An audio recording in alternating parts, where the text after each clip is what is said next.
Je ne veux pas manger ça. S'il vous plaît, donnez-moi juste un morceau de pain. La voix tremblante de la femme de 74 ans résonnait dans la cuisine du manoir de 5 millions de dollars, tandis que ses mains ridées repoussaient l'assiette de nourriture avariée qui lui avait été posée devant elle. Elena Mitchell, qui avait autrefois été une femme fière et indépendante, se trouvait maintenant assise sur une chaise en plastique bon marché dans le coin le plus sombre de la luxueuse cuisine. Ses yeux bleus, qui brillaient autrefois de détermination, étaient maintenant ternes de honte.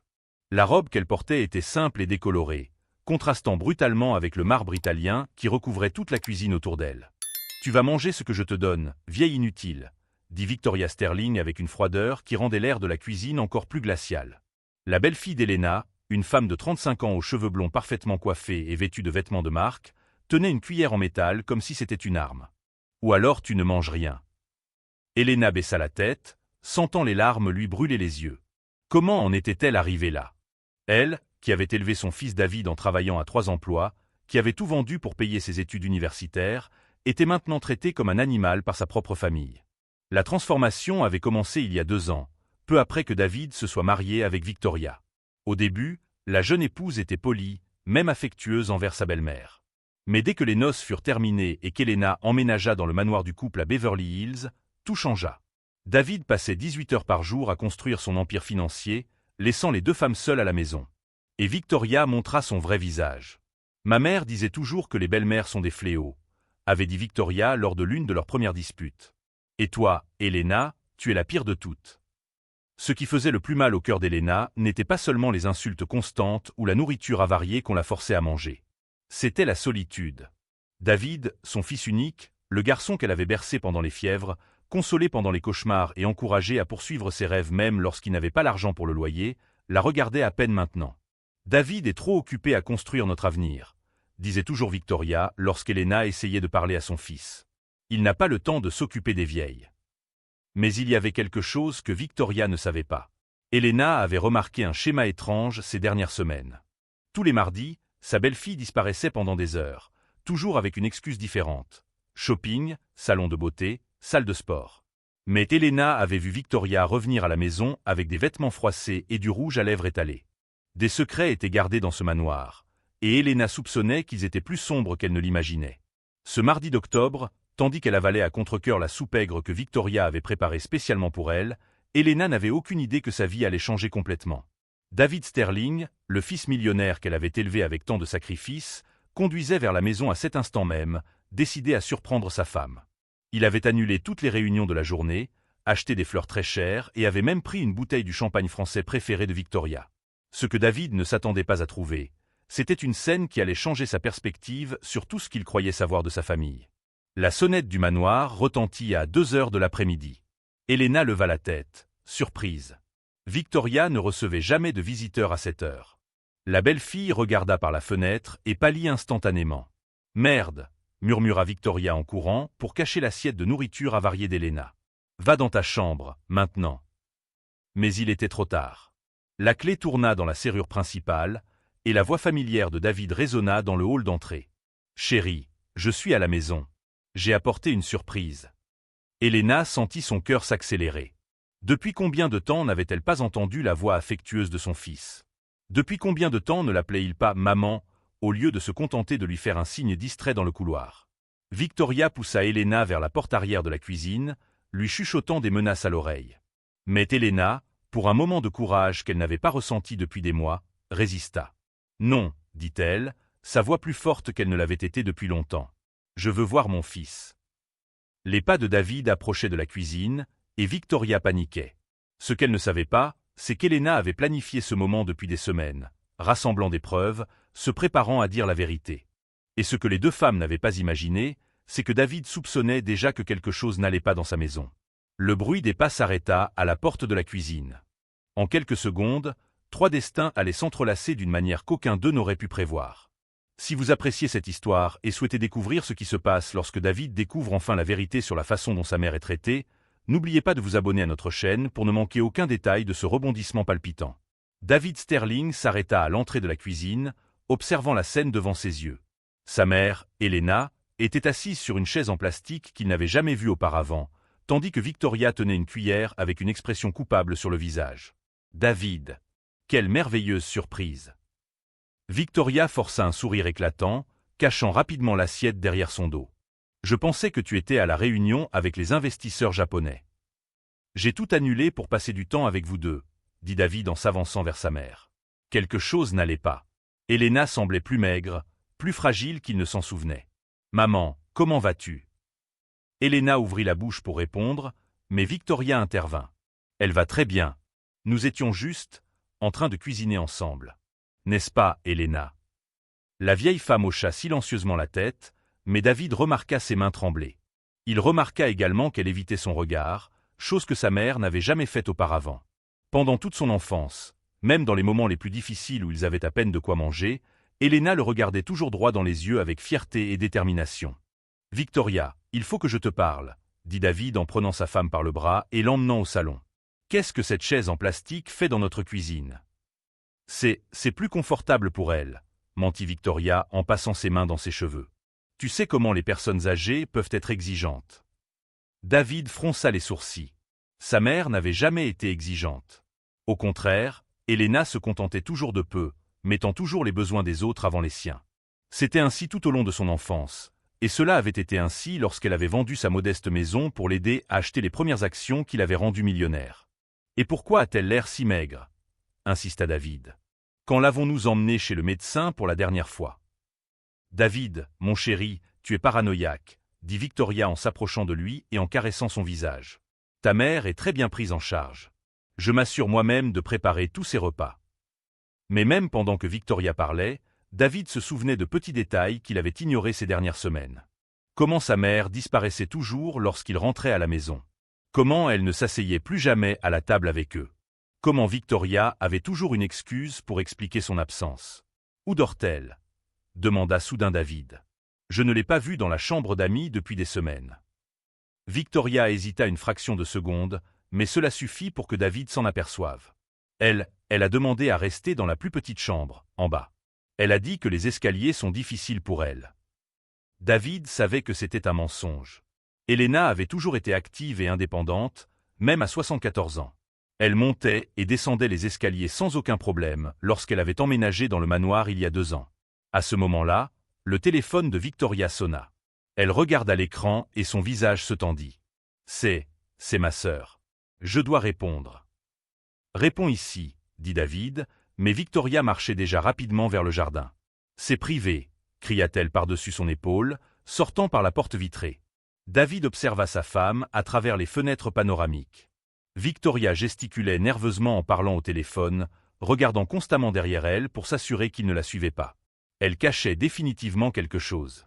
Décidant d'enquêter par lui-même, David retourna dans la cuisine pour parler à sa mère. Mais Elena n'était plus là.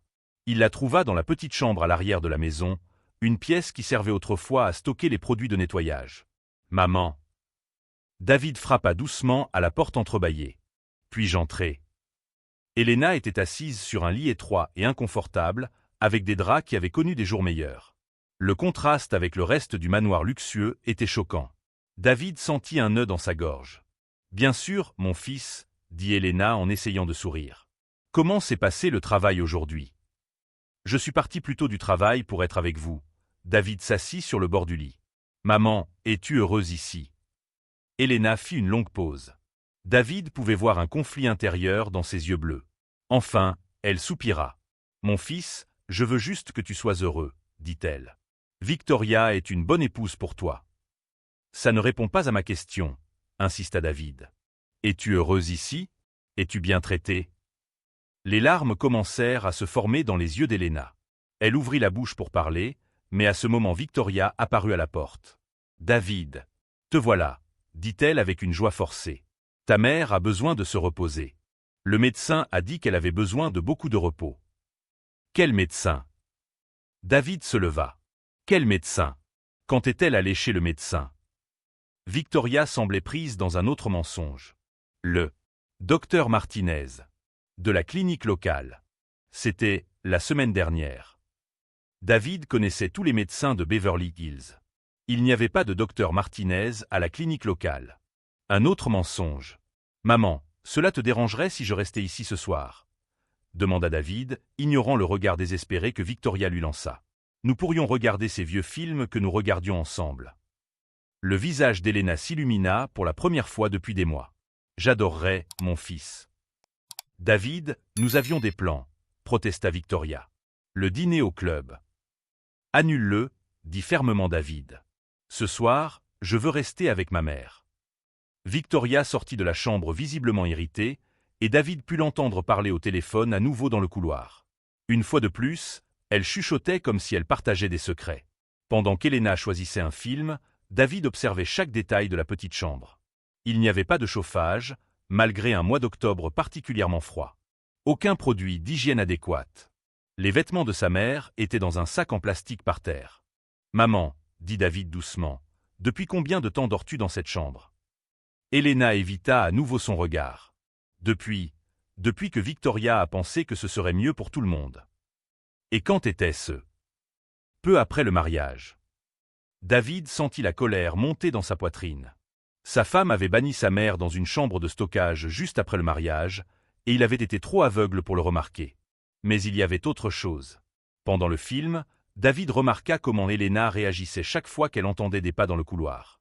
Comment elle se recroquevillait chaque fois que Victoria passait devant la porte. Comment elle chuchotait des mots, de peur d'être entendue. Sa propre mère avait peur dans sa propre maison. David Sterling savait qu'il devait découvrir toute la vérité sur ce qui se passait. Et il avait le pressentiment que les secrets qu'il découvrirait seraient bien pires qu'il ne l'imaginait. 3 jours après cette nuit révélatrice, David Sterling prit une décision qui allait tout changer. Il ferait semblant de voyager pour affaires à Chicago, mais en réalité, il resterait caché dans un hôtel à proximité, surveillant sa propre maison. Quelque chose de terrible arrivait à sa mère, et il avait besoin de preuves concrètes. « Je dois voyager pour finaliser le contrat avec Morrison Industries », dit David au petit déjeuner, embrassant Victoria sur le front. « Je serai absent une semaine. » Victoria réussit à peine à cacher le soulagement dans ses yeux. « Quel dommage, chérie. Mais tu sais que je prendrai très bien soin de ta mère. » Cette phrase fit se tordre l'estomac de David. Au cours des 3 derniers jours, il avait discrètement installé des caméras de sécurité supplémentaires dans toute la maison, surtout dans les pièces où Elena passait du temps. Ce qu'il découvrit le rendit malade. Victoria attendait que David parte au travail, puis transformait Elena en prisonnière dans sa propre maison. Elle la forçait à nettoyer tout le manoir à genoux, à laver le linge à la main dans la buanderie froide et à manger des restes de nourriture que même les chiens du quartier n'accepteraient pas. Mais il y avait quelque chose de encore plus sinistre. David avait découvert que Victoria volait de l'argent sur le compte bancaire de Elena. De petites sommes au début, mais qui augmentaient avec le temps. Sa mère, qui avait toujours été prudente avec l'argent à cause des difficultés du passé, ne s'était probablement même pas rendu compte des retraits. « Maman, » dit David en étreignant Elena avant de partir, « si quelque chose arrive, tu m'appelles immédiatement. Promets-le-moi. » Elena acquiesça, mais David vit la peur dans ses yeux. Elle savait que Victoria écoutait toutes ses conversations téléphoniques. David quitta le manoir avec 2 valises, conduisit jusqu'à l'aéroport pour maintenir les apparences, mais retourna ensuite dans un hôtel à 5 km de chez lui. Depuis son ordinateur portable, il avait accès à toutes les caméras qu'il avait installées. Ce qu'il vit dans les premières heures fut pire que ses pires soupçons. Dès que la voiture de David disparut de l'allée, Victoria se transforma complètement. Elle cria à Elena de nettoyer la salle de bain principale avec une brosse à dents. Quand la vieille femme protesta que son arthrite lui faisait mal, Victoria lui jeta un seau d'eau froide. « Tu es inutile !» cria Victoria. « Une sangsue. Si ce n'était pas pour moi, David t'aurait déjà envoyé dans une maison de retraite depuis longtemps. » David regardait tout cela, les mains tremblantes de colère. Comment avait-il pu être si aveugle? Comment n'avait-il pas réalisé que sa propre femme était un monstre? Mais ce fut le 2e jour que David découvrit le secret le plus choquant de tous. Victoria quitta la maison mardi, comme toujours, disant qu'elle allait au salon de beauté. David la suivit discrètement et fut choqué de la voir entrer dans un luxueux appartement de l'autre côté de la ville. 1 heure plus tard, un homme grand et bien habillé arriva. David le reconnut immédiatement. C'était Richard Blackwood, son plus grand rival en affaires. Victoria ne trompait pas seulement David avec un autre homme. Elle trompait avec son plus grand ennemi professionnel. Et grâce aux caméras que David avait installées, il découvrit que Richard rendait visite au manoir chaque fois que David voyageait pour le travail. Ils prévoyaient quelque chose ensemble. David entendit des fragments de conversation via les microphones. « Quand nous aurons les actions. La vieille ne durera pas longtemps de toute façon. Avec elle hors du chemin, nous aurons un accès total. » Elena n'était pas seulement victime de mauvais traitements. Elle était en réel danger de mort. David comprit que Victoria et Richard essayaient d'affaiblir Elena physiquement et mentalement, de l'isoler complètement, pour que lorsqu'elle mourrait, de cause naturelle, personne ne pose de questions. Et avec Elena morte, Victoria hériterait des parts de l'entreprise que David avait données à sa mère des années auparavant. Tout prenait sens maintenant. Le mariage soudain. Le changement de comportement après le mariage. Les soins spéciaux apportés à Elena. C'était un plan élaboré pour voler des millions de dollars et se débarrasser d'un témoin gênant. David eut la nausée. Il s'était marié à une meurtrière. Mercredi, les choses empirèrent encore. David vit Victoria forcer Elena à rester debout pendant 6 heures d'affilée, à nettoyer des vitres. Quand sa mère s'évanouit d'épuisement, Victoria la traîna dans la petite chambre et ferma la porte de l'extérieur. « Tu ne sors d'ici que quand tu auras fini de nettoyer tout le 2e étage », cria Victoria à travers la porte. « Et si David appelle, tu lui diras que tu t'amuses. » Elena resta enfermée pendant 18 heures, sans nourriture ni eau. David ne pouvait plus regarder passivement. Il engagea un détective privé, Marcus Thompson, pour collecter des preuves officielles. Il contacta également son avocate, Sarah Chen, pour préparer les documents de divorce et les accusations criminelles contre Victoria. « David, » dit Sarah lors d'une réunion secrète à l'hôtel, « ce que tu décris constitue des abus envers une personne âgée, de l'extorsion, une tentative d'homicide et une conspiration. Victoria pourrait écoper de la prison à vie. » « Bien, » répondit David avec une froideur qu'il ne savait pas posséder. « Parce que c'est exactement ce qu'elle mérite. » Marcus Thompson découvrit encore plus de secrets perturbants. Victoria s'était mariée 2 fois auparavant, et dans les 2 cas, les maris étaient morts dans des « accidents » après avoir modifié leur testament. Elle était une tueuse en série professionnelle. « Ta mère n'est pas sa première victime », expliqua Marcus. « Et toi, tu serais probablement le prochain, dès qu'elle aurait un accès total à tes biens. » David réalisa que Victoria avait tout calculé depuis le début. La relation amoureuse, le mariage, le déménagement d'Elena dans le manoir. Tout faisait partie d'un plan méticuleusement conçu pour assassiner et voler. Jeudi, David prit la décision finale. Il rentrerait chez lui vendredi matin, faisant semblant que son voyage s'était terminé plus tôt. Mais cette fois, il ne serait pas seul. Marcus Thompson serait caché dans le jardin avec des caméras professionnelles. Sarah Chen attendrait dehors avec un mandat. Et 2 détectives de la police de Beverly Hills seraient prêts à arrêter Victoria dès que David donnerait le signal. « Maman », murmura David en regardant les caméras de sécurité et voyant Elena pleurer seule dans la pièce sombre. « Tiens bon encore un jour. Papa arrive pour te ramener à la maison. » Il avait appelé Elena beaucoup de choses au fil des ans, mais jamais maman depuis son enfance. Maintenant, voyant la souffrance qu'elle endurait à cause de sa cécité, David se promit qu'il passerait le reste de sa vie à compenser chaque larme, chaque humiliation, chaque moment de douleur que Victoria avait causé. La vengeance serait douce. Mais plus important encore, la justice serait enfin rendue. Vendredi matin, David Sterling rentrerait chez lui. Et Victoria Sterling découvrirait qu'elle avait complètement sous-estimé l'homme qu'elle avait épousé. Le jeu était sur le point de changer complètement. Vendredi, 7h30 du matin. David Sterling gara sa voiture à l'entrée du manoir, mais ne sortit pas immédiatement. Par radio, il confirma les positions de son équipe. « Marcus, tu es en position ?» murmura David dans le micro discret qu'il portait. « Affirmatif. »« Caméra prête dans le jardin latéral », répondit le détective privé. Sarah a la documentation à 2 pâtés de maison. Les détectives Johnson et Rodriguez. Présent. En attente de votre signal, vint la réponse par radio. David prit une profonde inspiration. Aujourd'hui, Victoria Sterling paierait pour chaque larme qu'elle avait fait verser à sa mère. Il ouvrit silencieusement la porte d'entrée. Le son qu'il entendit fit immédiatement bouillir son sang, Victoria criant sur Elena dans la cuisine. « Tu es trop bête pour comprendre des instructions simples. » La voix cruelle résonnait dans le couloir. « Nettoie encore. Et cette fois, utilise tes mains nues. » David s'avança prudemment vers la cuisine, enregistrant tout avec son téléphone. Ce qu'il vit le laissa sans souffle. Elena était à genoux sur le sol en marbre froid, frottant le sol avec ses mains nues et ensanglantées. Ses vêtements étaient trempés d'eau sale, et elle tremblait de manière incontrôlable. Victoria se tenait au-dessus d'elle, tenant un manche à balai comme une matraque. « S'il te plaît, Victoria », supplia Elena d'une voix brisée, « mes mains saignent. »« Tais-toi. » Victoria leva le manche à balai. « Les vieilles inutiles ne méritent aucune pitié. »« Arrête !» rugit David, entrant dans la cuisine comme un ouragan. Victoria se retourna, le manche à balai encore à la main, et pâlit complètement. « David, tu es revenu plus tôt. »« Évidemment, » dit David, sa voix glaciale comme la glace.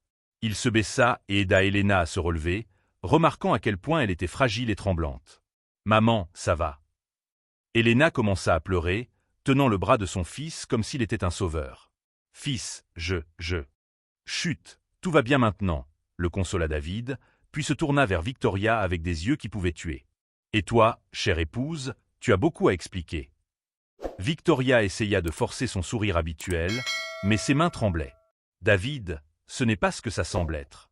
Ta mère a eu un petit accident, et je faisais juste. » « Mentir, comme toujours, » l'interrompit David. « Tout comme tu as menti à propos du docteur Martinez.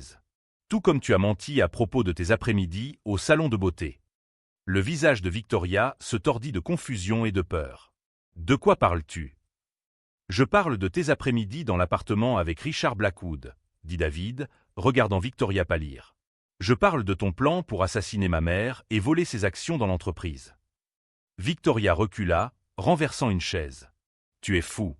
Jamais. »« Assez d'eux mensonges, » explosa David. « J'ai tout enregistré, Victoria.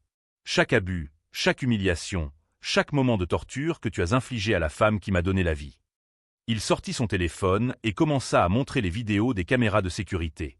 Victoria se vit en train de jeter de l'eau froide sur Elena. Elle se vit forcer la vieille femme à manger de la nourriture avariée. Elle vit ses propres paroles cruelles être reproduites. « Non » murmura Victoria, réalisant qu'elle était coincée. « Et ce n'est que le début » continua David, sa voix chargée de colère accumulée.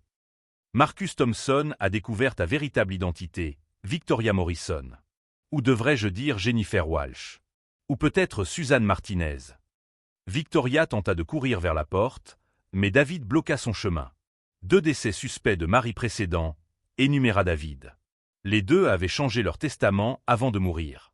Les 2 avaient des mères âgées disparues mystérieusement après les mariages.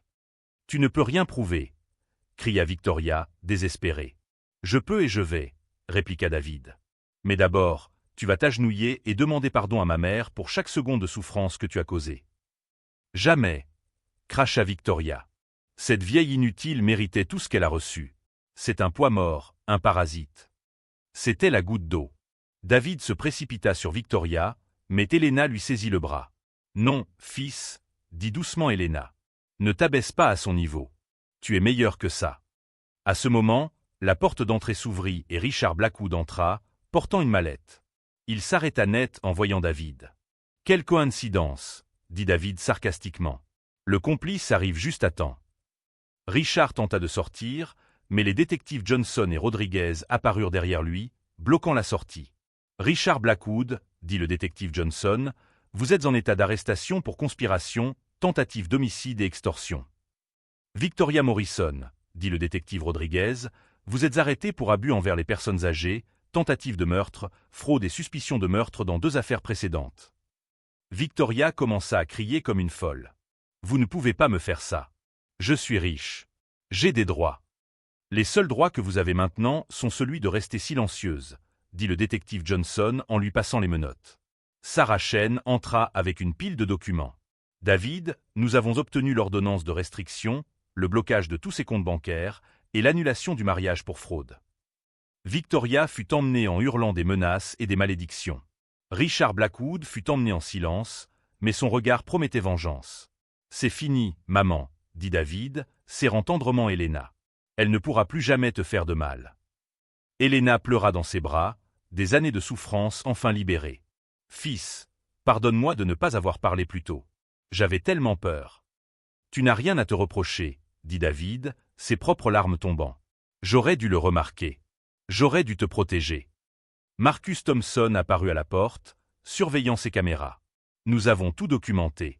Avec les preuves que nous avons recueillies, elle prendra au minimum 20 ans. » David acquiesça, mais son attention était entièrement sur sa mère. Elena était blessée, traumatisée, mais vivante. Et maintenant, elle était en sécurité. « Maman, » dit David, l'aidant à s'asseoir dans une chaise confortable pour la première fois depuis des mois, « nous allons nous occuper de toi. Nous irons à l'hôpital, puis nous rentrerons à la maison. » « Ta maison. » « Où est ma maison, fils ? demanda Elena, encore confuse. David sourit à travers ses larmes. Là où elle aurait toujours dû être. Avec moi. Dans la chambre principale, avec tout le confort et l'amour que tu mérites. Alors que les ambulanciers s'occupaient des blessures d'Elena, David regarda par la fenêtre et vit Victoria être placée dans la voiture de police. Elle regarda en arrière une dernière fois, les yeux remplis de haine pure. Mais David ne ressentit aucune satisfaction dans la vengeance. Il ressentit seulement de la gratitude d'avoir découvert la vérité à temps, et une détermination ferme à ne jamais laisser quelqu'un blesser la femme qui avait tout sacrifié pour lui. La justice avait été faite. Elena était en sécurité. Et David Sterling avait appris la leçon la plus importante de sa vie. Aucun succès au monde ne vaut plus que de protéger ceux qui nous aiment vraiment. 6 mois après le procès qui a condamné Victoria Morrison à la prison à perpétuité sans possibilité de libération conditionnelle, David Sterling était assis dans le jardin de son manoir rénové, observant sa mère Elena s'occuper de ses roses préférées. La transformation avait été complète. La chambre de stockage où Victoria avait forcé Elena à dormir était maintenant une réserve. La chambre principale du manoir avait été transformée en une suite luxueuse spécialement pour Elena, avec une salle de bain adaptée, un chauffage personnalisé et une vue splendide sur le jardin qu'elle aimait tant. « Fils, tu as encore trop travaillé aujourd'hui, » dit Elena en s'approchant avec un verre de limonade fraîche. Ses cheveux étaient bien coiffés, ses vêtements élégants et confortables, et surtout, ses yeux brillaient à nouveau de vie. « Ce n'est jamais trop de travail quand c'est pour prendre soin de toi, maman, » répondit David en acceptant la limonade et en embrassant doucement sa main. La récupération d'Elena avait été lente mais constante. 3 opérations des mains pour réparer les dommages causés par les abus de Victoria. 6 mois de thérapie psychologique pour surmonter le traumatisme. D'innombrables consultations médicales pour traiter la malnutrition et le stress extrême. Mais David avait été présent à chaque consultation, chaque séance de thérapie, chaque moment de douleur et chaque petite victoire. Il avait réorganisé entièrement son entreprise pour travailler de chez lui 3 jours par semaine, garantissant qu'Elena ne serait plus jamais seule et sans protection. « Tu sais ce qui me rend le plus fier ?» dit David en tenant la main de sa mère. « Ce n'est pas le fait d'avoir découvert la vérité sur Victoria. C'est d'avoir appris ce qui est vraiment important dans la vie. » Elena sourit, ses rides racontant des histoires d'une vie de sacrifice sans fin reconnue. « Et qu'est-ce qui est important, fils ? » « La vraie famille. La loyauté. La gratitude, » répondit David. « Des choses que tu m'as enseignées quand j'étais enfant, mais que j'avais oubliées lorsque l'argent et le succès ont obscurci ma vision. » La sonnette du manoir retentit, et David alla ouvrir. C'était le docteur Williams, le gériatre devenu médecin personnel d'Elena. « Comment vont mes patients préférés ?» demanda le docteur. Williams avec un sourire chaleureux. « Mieux que jamais, » répondit David. « Maman prend du poids, dort bien, et hier elle a tellement ri en regardant une vieille comédie qu'elle a failli s'étouffer avec le pop-corn. » Le docteur Williams examina Elena attentivement. Tension artérielle normale, poids stable, réflexes excellents, annonça-t-il. « Elena, vous êtes officiellement rétablie, à la fois physiquement et émotionnellement. »« Merci, docteur, » dit Elena. « Mais la véritable guérison est venue de l'amour de mon fils. » Après le départ du médecin, David et Elena s'installèrent pour le dîner. La table à manger principale, que Victoria n'autorisait jamais Elena à utiliser, était maintenant le lieu de leur repas quotidien ensemble. « Fils, puis-je te poser une question ?» demanda Elena en coupant son steak juteux, un repas que David préparait personnellement chaque soir. « Bien sûr, maman. Tout ce que tu veux. Est-ce que Victoria te manque ?» David fit une pause, considérant soigneusement la question. « Ce qui me manque, c'est l'illusion qu'elle créait, » répondit-il honnêtement. « Ce qui me manque, c'est de croire que j'avais trouvé le véritable amour.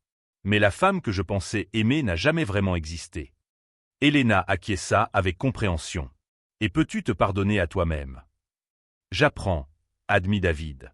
Le docteur Patterson, mon thérapeute, a dit que porter la culpabilité ne fera pas revenir ce qui est arrivé. L'important est de s'assurer que cela ne se reproduise jamais. Pendant les mois de récupération, David avait beaucoup appris sur lui-même. Comment son obsession pour le travail l'avait rendu aveugle aux besoins des personnes qu'il aimait. Comment sa quête de reconnaissance sociale l'avait rendu vulnérable aux manipulateurs comme Victoria. « Maman, tu te souviens quand j'étais petit et que tu me disais que l'argent n'achetait pas le caractère ? » « Je m'en souviens, » dit Elena avec un sourire nostalgique. « Tu avais raison. Toujours, » continua David. « Victoria m'a choisi justement parce que j'étais riche mais émotionnellement vulnérable. Elle savait que je te négligerais au profit des affaires. Elena tendit la main de son fils à travers la table. Fils, tu n'es pas responsable de sa méchanceté. Tu n'es responsable que de tes propres choix à partir de maintenant. Après le dîner, ils s'assirent dans le salon, regardant le même vieux film qu'ils regardaient quand David était enfant. Elena était blottie sur le canapé avec sa couverture préférée, tandis que David massait ses pieds, un rituel qu'il faisait chaque soir. « Maman, puis-je te confier un secret ?» dit David pendant une pause dans le film. « Toujours, fils. Les gens au bureau pensent que je suis fou de travailler moins et de gagner moins d'argent, avoua David. Ils disent que je gaspille mon potentiel. » Elena se tourna pour le regarder directement. « Et toi, qu'en penses-tu » ? « Je pense que j'ai enfin découvert mon véritable potentiel, » répondit David. « Ce n'est pas d'être l'homme le plus riche du monde. C'est d'être le meilleur fils que je puisse être. » Des larmes se formèrent dans les yeux d'Elena. « David, tu as toujours été le meilleur fils qu'une mère puisse demander. Même quand tu étais perdu, ton cœur a toujours été bon. » La semaine suivante, David prit une décision qui surprit tout le monde. Il créa la fondation Elena Sterling, dédiée à la protection des personnes âgées victimes de violences familiales. La moitié de sa fortune fut destinée à la fondation, qui offrirait refuge, assistance juridique et soutien psychologique aux personnes âgées dans des situations similaires à celles qu'avait vécues sa mère. « Pourquoi ce nom, fils ?» demanda Elena lorsque David lui montra les documents de la fondation. « Parce que tu as survécu à l'enfer et en es sortie plus forte, » expliqua David. « Si ton histoire peut sauver une seule personne âgée de ce que tu as traversé, alors toute cette souffrance aura un but. » La première année, la fondation Elena Sterling aida plus de 500 personnes âgées à échapper à des situations d'abus. David supervisait personnellement chaque cas, garantissant qu'aucune victime ne soit négligée. Maria Santos, une vieille femme de 78 ans sauvée de sa belle-fille abusive, envoya une lettre à David. « Merci de prouver qu'il existe encore des enfants qui honorent leurs parents. Ta mère doit être très fière de toi. » Lorsque David lut la lettre à Elena, elle pleura de fierté. « Fils, tu as transformé notre douleur en espoir pour les autres. » Une nuit, alors que David aidait Elena à se préparer pour dormir, elle fit une remarque qui le marqua profondément. « Tu sais, fils, je pardonne à Victoria. » David s'arrêta de lui brosser les cheveux. « Comment peux-tu pardonner à quelqu'un qui a failli te tuer ?»« Parce que le pardon ne concerne pas elle, » expliqua Elena. « C'est pour ma propre paix. Victoria paie déjà pour ses crimes. Mais j'ai une seconde chance d'être heureuse avec mon fils, et je ne vais pas la gâcher en nourrissant la haine. » David serra sa mère dans ses bras par derrière, regardant leur reflet dans le miroir. Deux personnes qui avaient traversé l'enfer et retrouvé le chemin l'une vers l'autre. « Je t'aime, maman, et je promets de ne jamais laisser quelqu'un te faire du mal. »« Je sais, fils, et je t'aime aussi. » 6 mois plus tard, David Sterling n'était plus seulement connu comme un milliardaire à succès. Il était reconnu comme l'homme qui choisissait l'amour familial avant tout, qui transformait la tragédie en mission, et qui prouvait qu'il n'est jamais trop tard pour faire ce qui est juste. L'histoire de David et Elena se répandit dans tout le pays, inspirant des milliers de personnes à chérir davantage leur famille. Des émissions de télévision les interviewèrent. Des journaux publièrent des articles sur les secondes chances et la rédemption. Mais pour David, la véritable victoire se produisait chaque soir, lorsqu'il embrassait le front de sa mère avant qu'elle ne s'endorme, sachant qu'elle était en sécurité, aimée et honorée comme elle aurait toujours dû l'être. Si cette histoire a touché votre cœur et vous a fait réfléchir à la manière dont vous traitez ceux que vous aimez le plus, n'oubliez pas de vous abonner à notre chaîne. Parce que nous méritons tous une seconde chance